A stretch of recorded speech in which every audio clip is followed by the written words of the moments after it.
অমাবস্যা নিশতি রাত। জঙ্গলে এক অচেনা মানুষ তন্ত্র সাধনা বা ব্ল্যাক ম্যাজিক করতে ব্যস্ত। তার সামনে রাখা একটা আটার পুতুল, যেটায় মাথার চুল, কাপড় ও সিঁদুর পরিয়ে মাটিতে পুঁতে তার উপর একটা লেবু রেখে পেরেক ঠোকাতেই এক মহিলা চিৎকার করে ওঠে। কিন্তু কে এই মহিলা? তার উপর কেন করা হচ্ছে ব্ল্যাক ম্যাজিক এবং সেটা কে করছে? এই মুভি তোমাদের শুধু অসাধারণ থ্রিল দেবে তা নয়, বরং এর টুইস্ট আর মাথা নষ্ট করা এন্ডিং চাইলেও তোমরা প্রেডিক্ট করতে পারবে না। তো বলছিলাম, আজকের মুভি মা ওরি পলিমেরা। মুভির শুরুতে দেখানো হয় সাউথ ইন্ডিয়ার তেলেঙ্গানা রাজ্যের এক অর্ধ গ্রাম, যেখানে পরিশুদ্ধ খাবার জল 3 টাকা দিয়ে কিনতে হয়। পঞ্চায়েতের লোকজন সব বাটপার, ধারের দেনায় গ্রামবাসীদের ডুবিয়ে তাদের বউদের শিকার বানায়। এই যেমন আজ জল আনতে এসে নজর পড়েছে রামুলার উপর। এই গ্রামে থাকে লক্ষ্মী ও তার পরিবার। স্বামী কমেডি অটো চালিয়ে সংসার চালায়, একদম সাদামাটা মানুষ। ঝগড়া করতে বা উঁচু গলায় কথা বলতে পর্যন্ত সেখানেই নেশা তো দূরের কথা। তাই গ্রামের প্রতিটা মানুষ ওকে খুবই ভালোবাসে এবং ওর কথা শুনে চলে। নিজে পড়াশোনার সুযোগ না পেলেও একমাত্র ছেলে ও নিজের ভাই জাঙ্গার শিক্ষার জন্য সব বিলিয়ে দিয়েছে। ভাইকে নিয়ে তার অনেক বড় স্বপ্ন, সে পুলিশের চাকরির জন্য প্রিপারেশন নিচ্ছে। ওর কথা ভাবলে কমেডির বুক গর্বে ফুলে ওঠে। তাদের প্রতিবেশী বালিজা কমেডির হেল্পার, বিশ্বস্ত ছেলে, তবে রাত হলেই নেশা করে। এই নিয়ে বাড়িতে বউ রামুলার সাথে প্রতিদিন ঝগড়া হয়, তবেও চেষ্টা করে নেশা ছাড়ানোর, কিন্তু এখনও সফল হয়নি। জাঙ্গার বহুদিনের স্বপ্ন সে পুলিশ হয়ে এই গ্রাম পঞ্চায়েতের লোকদের অত্যাচারের বিরুদ্ধে রুখে দাঁড়াবে। আজ রামুলার কথা শুনে ওর রক্ত গরম হয়ে যায়, কিন্তু লক্ষ্মী বুঝে শান্ত করলো, কারণ মাত্র 3 দিন পরেই ওর পরীক্ষা। সে চায় না জাঙ্গা অন্যদিকে মন দিক। বেলায় জাঙ্গা বালিজাকে নিয়ে পাশের গ্রামে সবজি কিনতে যাওয়ার সময় রাস্তার মাঝে সিঁদুর মাখানো লেবু নারকেল পড়ে থাকতে দেখে বালিজা চিৎকার করে সাইকেল থামাতে বলে। জাঙ্গা এসবে বিশ্বাস না করলেও বালিজা কিছুতেই ওকে ওইটার উপর দিয়ে টপকাতে দেবে না, কারণ গ্রামে খবর ছড়িয়েছে ব্ল্যাক ম্যাজিকের। তাই জোর করে সাইকেল ঘুরিয়ে নিল। তখনই কমেডি ওইটার উপর দিয়ে অটো চালিয়ে গেলে বালিজার মনে ভয় ঢুকে যায়, কারণ ওকে এই কমেডির সাথে কাজে বেরোতে হবে। তবে কমেডির এইসবে কোনো বালাই নেই, সে কঠোর পরিশ্রম করে নিজের পরিবারকে সুখী রাখতে ব্যস্ত। এর বাইরেও সে চেষ্টা করে যতটা সম্ভব বাকিদের সাহায্য করতে। এই যেমন সেদিন রাতে একজন প্রেগনেন্ট মহিলাকে ভাড়া ছাড়াই নার্সিং হোম পৌঁছে দেয়। প্রতি রাতে বাড়ি ফিরে সারাদিনের অর্থ উপার্জনের কিছু অংশ ভাড়ে ফেলে আর বাকিটা লক্ষ্মীর হাতে তুলে দেয়। তবে ওর একটা বদ অভ্যেসও আছে, রাত হলেই বিড়ি নিয়ে জঙ্গলে যায় পেট পরিষ্কার করতে, তাও আবার শ্মশানের পাশে। মাল্লি এইখানে মরা মানুষের জামা কাপড় ও দরকারি জিনিসগুলো নিয়ে যাওয়ার জন্য রাতে বসে থাকে। বলতে গেলে ওর সেখানেই বাস, তাই প্রতিদিন ওর সাথে দেখা হয়। এখনই গ্রামের বাকিদের সাথে পরিচয় করিয়ে দিই। এই হলো পঞ্চায়েত প্রধান রবি, 1 নম্বরের লম্পট, চরিত্রহীন। সে মোহিনীকে রেখেছে শরীরচর্চার জন্য। এই নিয়ে আবার সিনুর খুব জ্বালা। সে যেমন করেই হোক পঞ্চায়েত প্রধান হতে চায়, তবে গ্রামবাসীদের সেবার জন্য নয়, মোহিনীকে পাওয়ার জন্য। তাই সে ভগবানের কাছে প্রার্থনা করে রবি যেন মারা যায়। সেদিন কমেডি সবেমাত্র খেতে বসেছে, তখনই থানা থেকে ফোন আসলে খাবার ফেলেই ছুটলো। পরিচিত এক কাকা তার মেয়েকে নিয়ে বাড়ি ফেরার পথে রবির লোকজনদের সাথে ঝামেলা হওয়ায় তারা ইচ্ছে করে এদের থানায় ফাঁসিয়ে দিয়েছে। মেয়েটা শহরে পড়াশোনা করে, এদের গুন্ডামির সাথে খুব একটা পরিচিত নয়, তাই গোবেজারা মানুষগুলো কি করবে ভেবে না পেয়ে কমেডিকে ডেকেছে। সে উল্টে এদের বাঁচাতে বেকার পুলিশের কাছে 1-2 চড়থাপ্পড়ের সাথে কথা শুনতে হলো। রবির লোক বলে, ওদের বুঝিয়ে দিস নিচু জাতের লোকদের সবসময় পায়ের তলায় থাকতে হয়। থানার কনস্টেবলকে কত করে বোঝায় সবার জন্য না ভাবতে, কিন্তু কমেডি গ্রামের সবাইকে সুখী দেখতে চায়। পরের দিন বাস স্টপে প্যাসেঞ্জারের জন্য ওয়েট করার সময় বাস থেকে গ্রামে একটা নতুন মেয়েকে নামতে দেখে। জানা গেল সে রবির মেয়ে, শহর থেকে পড়াশোনা করে ফিরছে। রবির লোক আগে থেকেই তাকে নিয়ে যাওয়ার জন্য অপেক্ষা করছিল। তখনই হাই স্কুল রোডে যাওয়ার জন্য শহর থেকে আসা একজন দম্পতি অটোতে উঠল। মেয়েটা প্রেগনেন্ট, তাই কমেডি খুব সাবধানে তাদের গন্তব্যে পৌঁছে বাকি কাজ সারল। সারাদিনের পর রাতে ঠিক নেশার টানে বালিজা ধাবায় চলে আসে এবং সেইখানে ভরপেট নেশা করে রবির লোকদের সাথে মারপিটে জড়িয়ে পড়ে। ফলে যেটার ভয় ছিল সেটাই হলো, রবির লোক তাকে তুলে এনে বেধড়ক পেটায়। খবরটা কমেডির কানে যেতেই সকালে ছুটে যায় রবির বাড়িতে। কমেডি অনেক চেষ্টা করে বালিজাকে ছাড়িয়ে নিয়ে যেতে, কিন্তু রবি এত সহজে ছেড়ে দেওয়ার লোক নয়। সে বালিজার স্ত্রী রামুলাকে ডেকে সবার সামনে আপত্তিকর পরিস্থিতির মধ্যে ফেলে ওয়ার্নিং দেয়, পরের বার ভুল করলে ওর স্থান হবে বিছানায়। অবশেষে লজ্জায় মাথা হেঁট হয়ে বাড়ি ফিরল বালিজা। কমেডি তো রেগে আগুন, নেশা মানুষকে কোথায় নামাতে পারে।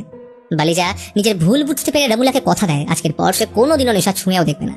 এই খারাপ ঘটনার মাঝে জাঙ্গা ফিরল সুখবর নিয়ে, সে পুলিশের চাকরি পেয়ে গেছে। তার পোস্টিং এই গ্রামেই। আনন্দে কমেডি ভাইকে বুকে জড়িয়ে ধরল। ভাইয়ের স্বপ্ন পূরণ হয়েছে মানে তারই স্বপ্ন পূরণ। কিন্তু আজকের রাতটা লক্ষ্মীর ভালো কাটলো না। কমেডি শুধু মনে পড়ে যাচ্ছে রবির বাড়িতে রামুলার সাথে অপমানের কথা। তাই কোনো রকম সহবাস না করে কমেডি ক্লান্তির বাহানা দিয়ে আজ শুয়ে পড়ল। সকাল হতে কমেডি ভাইকে পুলিশ স্টেশনে পৌঁছে দেয়। আজ তার প্রথম দিন, তাই উৎসাহে ফুটছে। ভাবছে এসে কখন প্রথম কেস পাবে, কারণ ওর বহুদিনের ইচ্ছে এসে এমন একটা রহস্যময় কেস সলভ করবে যেটা আগে কেউ করেনি। কিন্তু সময় কাটতে বুঝতে পারে থানার এসআই রবির চামচা তাদের থেকে টাকা নেওয়া থেকে শুরু করে নিজের আখের গুছিয়ে চলা ছাড়া কিছুই করে না। জাঙ্গা পুলিশের ক্ষমতা দেখিয়ে অপরাধীদের সাহায্য করবে ভেবেছিল, কিন্তু তাকে এসআই পাঠালো বাড়ির জন্য সবজি কিনতে। বাজারে সবজি কিনে ফেরার পথে বালিজার এক জ্যোতিষী কাকা জগনের ফোন আসে। তিনি বেশ চিন্তিত গলায় বললেন, কমেডির খেয়াল রাখিস, ওর গ্রহ নক্ষত্র ভালো যাচ্ছে না, খারাপ কিছু ঘটতে চলেছে। আমি পরের মাসে তোদের বাড়ি যাব, ততদিন সতর্ক থাকিস। কাকা ফোন রাখতে বালিজা তো অবাক, ক্ষণিকের জন্য মাথা কাজ করে না। অন্যদিকে রবি শহরের মিটিং সেরে গাড়ি করে গ্রামে ফিরছিল। তখনই রাস্তার মাঝে আচমকা গরু চলে আসায় এক বিশাল অ্যাক্সিডেন্টে রবি মারা যায়। বালিজা আনন্দে কমিটিকে এই খবর দিলে বলে আপদ বিদায় হয়েছে। বছরের পর বছর গোটা গ্রাম রবির জ্বালায় অতিষ্ঠ ছিল, কিন্তু কমিটি বিষণ্ণ হয়ে বলে কারণ মৃত্যু কামনা করা কখনোই উচিত নয়। তারা আনন্দ পেল রবির মেয়ে তো কোনো দোষ করেনি, তার কি অবস্থা হচ্ছে সেটা কি একবার ভেবে দেখেছিস? বালিজা আর জাঙ্গা দাদার কথা শুনে অবাক। একটা মানুষ কত ভালো হলে এমন বলতে পারে। সেদিন গোটা গ্রাম বোনালু উৎসবে মেতে উঠল। সিনু তো আনন্দে আত্মহারা, পথের কাটা দূর হয়েছে বলে কথা।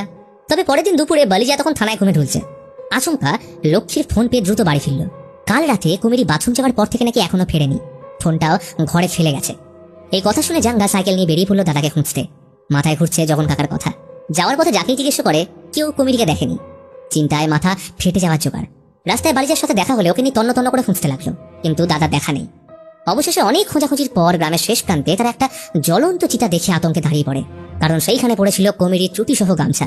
পুলিশ ঘটনাস্থলে এসে চিতার ভিতর থেকে দুজনের কঙ্কাল উদ্ধার করলো। এই ঘটনার পর নিউজ চ্যানেলে আগুনের মতো ছড়িয়ে পড়লো গ্রামে ব্ল্যাক ম্যাজিকের কারণে মৃত্যুর খবর। কুমিরি নিরুদ্দেশ, তাই সব সন্দেহ ওর উপর। কিন্তু গ্রামবাসীরা কুমিরিকে ভালো করেই চেনে, সে কখনোই এমন কাজ করতে পারে না। তবে প্রশ্ন থেকে যাচ্ছে চিতায় এই দুটো বডি কার? ঘটনা এখান থেকে ফিরে যায় 1 সপ্তাহ আগে, অর্থাৎ বোনালু উৎসবের দিন, যেখানে আমরা গ্রামের এক প্রেগনেন্ট মহিলা কবিতাকে দেখি। সেদিন আচমকা কবিতার লেবার পেন উঠলে তাকে হসপিটাল নিয়ে যাওয়া হলে জানতে পারে তাদের বাচ্চা মারা গেছে। বাড়ির লোক বুঝে পায় না, শেষবার যখন টেস্ট করেছিল তখন কবিতা সহ বাচ্চা একদম সুস্থ ছিল, তাহলে কিভাবে মিসক্যারেজ হতে পারে? ডাক্তারের মতে কবিতা স্টেবল থাকলেও প্রচন্ড জ্বরে কবিতার গোটা শরীরে র্যাশ বেরিয়ে শরীর ফুলে চোখ লাল হয়ে গেছে, যার কোনো সম্ভাব্য উত্তর তাদের কাছে নেই। কবিতার এমন অবস্থা দেখে ওর দাদা রমেশ একজন পুরোহিতের শরণাপন্ন হলে তিনি বলেন কবিতার উপর রেণুকা আফতার নামের ব্ল্যাক ম্যাজিক বা তন্ত্রবিদ্যা করা হয়েছে, যেটা খুবই বিরল ও ভয়ঙ্কর। কারণ যে কোনো সাধারণ মানুষের পক্ষে এই মারণ বিদ্যা জানা অসম্ভব, অর্থাৎ যে এটা করেছে সে তন্ত্রবিদ্যায় ভীষণ রকম সিদ্ধ। তবে কঠিন সত্য হলো কবিতা আর বাঁচবে না। তখনই হসপিটাল থেকে ফোন করে কবিতার মৃত্যুর খবর জানায়। পুরোহিত রমেশকে আলাদাভাবে ডেকে বললেন রেণুকা আফতার 4টে পর্যায়ে করা হয়, প্রথম 3টে বিপক্ষকে মারতে, আর শেষটা নিজেকে বাঁচানোর জন্য। তবে যে ব্ল্যাক ম্যাজিক করেছে তাকে অন্তিম ক্রিয়া করার জন্য তার শিকারের চিতায় আসতে হবে, তাই পুরোহিত কবিতার চিতার উপর নজর রাখতে বলে। সেই মতো শ্মশানে কবিতার অন্তিম সংস্কার করার পর রমেশ মাল্লিকে কিছু টাকা দিয়ে বলে তারা চলে যাওয়ার পর আজ রাতে কবিতার চিতায় কেউ এলে তাদেরকে খবর দিতে। সেই মতো রমেশরা দলবল নিয়ে সামনের একটা ধাবায় সারা রাত অপেক্ষা করতে থাকে। ওই দিন সন্ধ্যায় প্রতিদিনের মতো কুমিরি কাজ থেকে ফিরে ভাড়ে টাকা রাখার সময় লক্ষ্মী দেখে ওর হাতে চোট লেগেছে। উৎসবের দিন চোট লাগা ভালো লক্ষণ নয়, তাই লক্ষ্মী চিন্তায় পড়ে যায়। রাতে খাবার খেয়ে কুমিরি শ্মশান ধারে হালকা হতে যাওয়ার সময় নিজের চটি না পেয়ে লক্ষ্মীর চটি পড়ে রওনা দিল। শ্মশানে পৌঁছে মাল্লির থেকে দেশলাই চেয়ে বিড়ি ধরে জঙ্গলের দিকে যেতেই যাবে, তখনই রমেশ আসলে মাল্লি বেচারা কুমিরিকে জড়িয়ে ধরে ফেলে। এই অবস্থায় রমেশ ওর গায়ে কেরোসিন ঢালতে দুজনের মধ্যে শুরু হয় হাতাহাতি। কুমিরি তো বুঝেই পায় না রমেশ কেন তাকে মারছে। এই হাতাহাতির মাঝে কুমিরি নিজেকে ছাড়িয়ে পালাতে গেলে জ্বলন্ত চিতায় পড়ে গায়ে আগুন ধরে গেলে মাল্লি ঘটনাস্থল থেকে পালিয়ে যায়, আর রমেশ ও তার ভাই সুরেশ চিতায় ফেলে ওকে পিটিয়ে শেষ করে। তো গল্পের এই পর্যায়ে এসে দুটো উত্তর পাওয়া গেল, যে পুলিশ চিতায় যে দুজনের কঙ্কাল পেয়েছে তাদের মধ্যে একটা কবিতা ও একটা কমিডির, অর্থাৎ কমিডির উপর যে ভিত্তিহীন সন্দেহ করা হচ্ছিল সেটা ভুল প্রমাণিত হলো। এরই সাথে ঘটনা বর্তমানে ফিরে আসে এবং আমরা দেখি থানার এসআই বালিজা আর লক্ষ্মীকে ডেকে পাঠিয়েছে। রমেশরা যেহেতু গ্রামের উঁচু জাতের এবং এসআইয়ের সাথে ভালো খাতির আছে, তাই ওরা লক্ষ্মীকে 50,000 টাকা দিয়ে কেস বন্ধ করতে চায়, না হলে কুমিরিকে মারার ঘটনা সামনে চলে আসবে। কিন্তু জাঙ্গা প্রতিশোধের আগুনে জ্বলতে থাকে। সে যেমন করেই হোক দাদার মৃত্যুর পিছনে যারা রয়েছে তাদের সাজা দিয়ে ছাড়বে। একদিন জাঙ্গা সুযোগ বুঝে রমেশের পিছু নিয়ে ওকে জঙ্গলের রাস্তায় একা পেয়ে বেধড়ক পেটায়। তখন রমেশ কোনো মতে ওকে থামিয়ে কুমিরির কবিতার উপর ব্ল্যাক ম্যাজিক করার কথা জানালে জাঙ্গা অবাক হয়ে যায়। ওর দাদা জীবনে কারো সাথে পাঁচে থাকেনি, সে কিনা করবে ব্ল্যাক ম্যাজিক। এমনকি রমেশ তো নিজের চোখে কুমিরিকে এসব করতে দেখেইনি, তাহলে সে কি করে একজন নিরাপরাধ মানুষের প্রাণ নিল? জাঙ্গা চাইলেই ওকে কিন্তু মেরে ফেলতে পারত, কিন্তু ও রমেশকে আইনিভাবে সাজা দিয়ে যাবে। তাই পরের দিন থেকে রমেশ কেস স্টাডি করতে লেগে পড়ে। ভারতে শুধুমাত্র ব্ল্যাক ম্যাজিক করার সন্দেহে কতজনকে মেরে ফেলা হয়েছে এবং এই সন্দেহ ভিত্তিহীন হলে আইনত সাজা কি আছে। তো সবকিছু নিয়ে রিসার্চ করলে সে অবাক হয়ে যায়, কারণ গ্রামের দিকে আজও বহু মানুষকে শুধুমাত্র তন্ত্রবিদ্যা বা ডাইনি সন্দেহে মেরে ফেলা হয়, যার এখনো কোনো আইন নেই। এই রিসার্চের উপর ভিত্তি করে জাঙ্গা একজন উকিল হায়ার করে, কিন্তু গ্রামে রমেশদের বিপক্ষে কেউ মুখ খুলতে চায় না দেখে সিদ্ধান্ত নেয় সে নিজেই দাদার কেস লড়বে। এদিকে লক্ষ্মীর অবস্থাও একই, স্বামীকে হারিয়ে সে ছন্ন ছাড়া, তার নিজের বলতে একমাত্র ছিল কুমিরি। এর কিছুদিন পর কোর্টে শুনানি শুরু হলো। জাঙ্গা কেস স্টাডি প্রেজেন্ট করে বলে বিগত কয়েক বছরে সাউথ ইন্ডিয়ায় বহু গ্রামে ব্ল্যাক ম্যাজিক করার সন্দেহে অনেক মানুষকে শেষ করে দেওয়া হয়েছে, যার কোনো পুলিশের রেকর্ড তো দূরের কথা, ভারতবর্ষে এই নিয়ে কোনো আইন নেই। যার সুযোগ নিয়ে রমেশ ও তার ভাই কুমিরিকে মেরেছে। এই নিয়ে দুই পক্ষের মধ্যে ঝামেলা শুরু হলে জাজ পরের মাসের 15 তারিখে কেসের ডেট এক্সটেন্ড করে। এই নিয়ে পাবলিকের মধ্যে বেশ চাঞ্চল্যের সৃষ্টি হলো। টিভি পর্দায় ঘটনার পক্ষে ও সপক্ষে চলে ডিবেট। জাঙ্গা বহু মানুষের সাপোর্ট পেল, কারণ সে শুধুমাত্র নিজের দাদার জন্য নয়, বরং এই ঘটনায় শিকার প্রতিটা মানুষের জন্য লড়ছে। তবে জাঙ্গা থেমে রইল না, সে নিজের মতো করে আরো তদন্ত চালিয়ে যায়। দেখতে দেখতে সময় চলে আসে পরবর্তী শুনানি। রমেশের পক্ষের উকিল বলল তারা কুমিরির মৃত্যুর জন্য দুঃখিত, কিন্তু তার ক্লায়েন্ট কুমিরিকে বিন্দুমাত্র চিনত না। হয়তো কুমিরির বডি চিতায় পাওয়া গেছে ঠিকই, কিন্তু সেটা কোনোভাবে প্রমাণ করে না যে এটা রমেশ ও তার ভাইয়ের কাজ। শুধুমাত্র গ্রামের লোকেরা কি বলছে সেটার উপর ভিত্তি করে এদের দোষী সাব্যস্ত অন্তত করা যায় না। তাই জাঙ্গা এমন কাউকে নিয়ে আসুক যে অ্যাটলিস্ট এই ঘটনার প্রত্যক্ষদর্শী। এই কথা জাঙ্গা জানায় মাল্লি একমাত্র ব্যক্তি যে এই ঘটনা সচক্ষে দেখেছে, কিন্তু এই রাতের পর থেকে সেও মিসিং। তবে ওর কাছে একটা ভিডিও আছে যেটা দিয়ে সে প্রমাণ করতে পারে রমেশ কমিডির মৃত্যুর জন্য দায়ী। এই বলে জাঙ্গা থানায় রেকর্ড করা সেদিনের ভিডিওটা দেখায়, যখন এসআই এর সামনে রমেশ লক্ষ্মীদের 50,000 টাকা দিয়েছিল কেস বন্ধ করতে।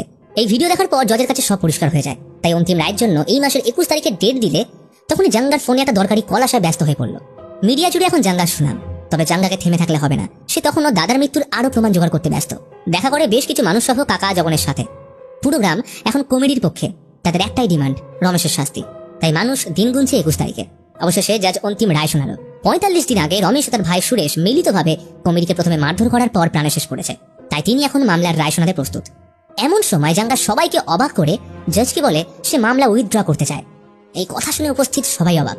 বলে ওদের শাস্তি দিয়ে আমার দাদা ফিরে আসবে না, উল্টে একটা পরিবার রাস্তায় নামবে। তাই সে মামলা তুলে নিচ্ছে। হয়তো দাদা থাকলে এটাই করত।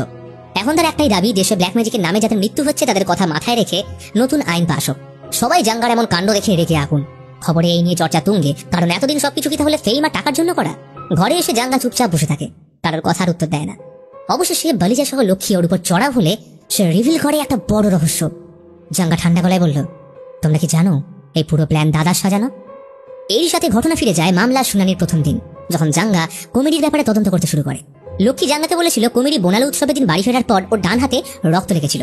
সেই মতো জাঙ্গা কমেডির অটোর ডান দিকে রক্ত লেগে থাকতে দেখে সেটার ডিএনএ চেক করলে জানতে পারে এটা কমেডির নয় বরং বাছুরের রক্ত। এই নিয়ে সন্দেহ জাগলে জাঙ্গা সেই পুরোহিতের সাথে দেখা করে যার কাছে রমেশ কবিতার ব্যাপার নিয়ে কথা বলতে গেছিল, এবং তার থেকে জাঙ্গা রেণুকা আফতারের ব্যাপারে বেশ কিছু তথ্য জানতে পারে। এই ব্ল্যাক ম্যাজিক বা তন্ত্রবিদ্যা যার উপর করা হবে সেটার জন্য সেই ব্যক্তির চুল, কাপড়ের অংশ এবং তার পায়ে লাগানো কাঁটা দরকার, যেটা দিয়ে আটার পুতুল বানিয়ে কোনো জীবিত প্রাণী ও নবজাত শিশুর নারী সহ মাটিতে পুঁততে হবে। এর সাথেই আমরা জানতে পারি মুভির শুরুতে যে ব্যক্তি ব্ল্যাক ম্যাজিক রিচুয়াল করেছিল সে আর অন্য কেউ নয়, স্বয়ং কমেডি। এইবার প্রশ্ন হলো কমেডি এত কিছু করলো কি করে?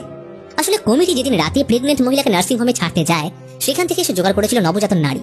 পুরোহিত বলে এই রিচুয়াল শুরু করতে হয় একটা বাছুর স্যাক্রিফাইস করে, যেটা কমেডি গ্রামের পঞ্চায়েত প্রধান রবির গাড়ির সাথে বাছুরের অ্যাক্সিডেন্ট করিয়ে এক ঢিলে দুই পাখি মেরেছিল।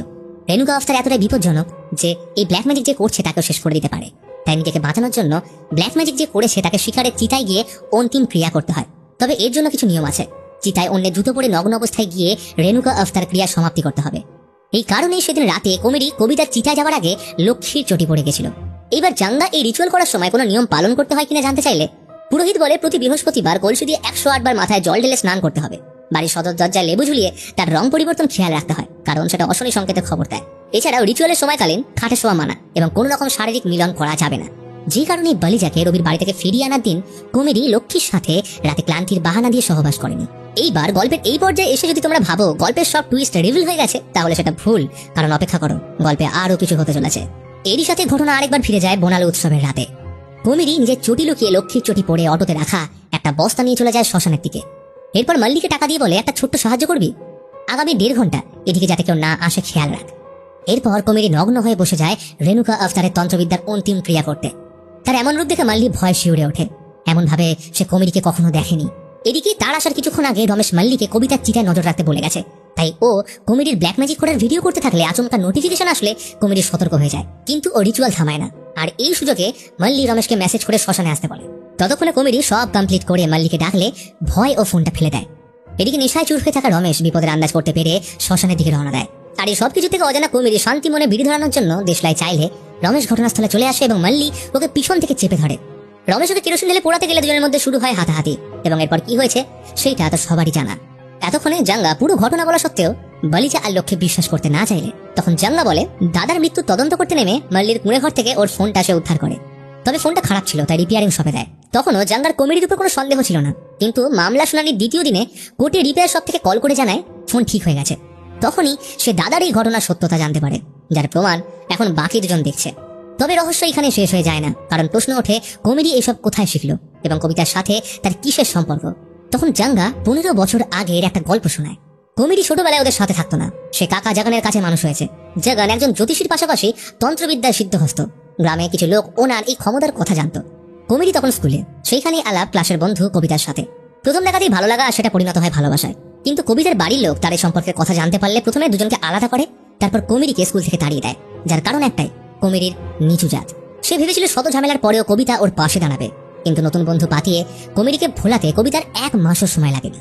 স্কুল থেকে তাড়ানো ছেলেটা তখন সব আশা ছেড়ে জগন কাকার শরণাপন্ন হলে তিনি কমিটিকে নতুন করে বাঁচতে শেখায়। তবে কমিটি কথা দেয় সে জীবনে খুব কঠোর পরিশ্রম করলেও কাকার থেকে সে তন্ত্রবিদ্যা শিখতে চায়। আর এখান থেকে শুরু হয় কমিটির বড় হয়ে ওঠা।